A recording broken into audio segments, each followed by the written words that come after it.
राष्ट्रवादीचे नेते जितेंद्र आव्हाड यांनी शिवसेनेच्या बड्या नेत्यांवर गंभीर आरोप केलेत। कोण कोण नारायण राणेंसोबत जाणार होतं हे आपल्याला माहित आहे, त्यामुळे शिवसेनेनं निष्ठा शिकवू नये असा टोला आव्हाडांनी लगावलाय।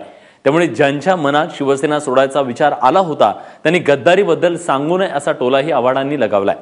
तसंच शाही धरणाचं काम केवळ टक्केवारीसाठी रोखल्याचा आरोपही आव्हाडांनी केलाय। तसंच हे राम नथुराम नाटकाला विरोध करणाऱ्यांचा अभिमान असल्याचं देखील आव्हाड म्हणालेत।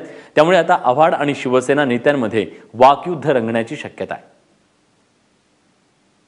मी उद्धव ठाकरेंना सांगू इच्छितो की शाही धरण 2002 साली 3 साली मिळालं।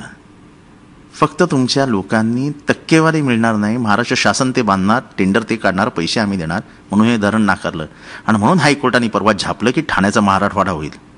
15 वर्षात तुम्ही धरण नाही दिले, 3 निवडणुका गेल्या तुमच्या।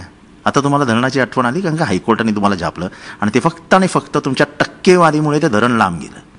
आजही शाही धरण आमच्याच नावावर आहे आणि ते लोकशाही आघाडी सरकारने मी आमदार असताना माझ्या प्रश्नाला विधान परिषदेमध्ये दिलेल्या उत्तरात शाही धरण आमच्या नावावर झालं।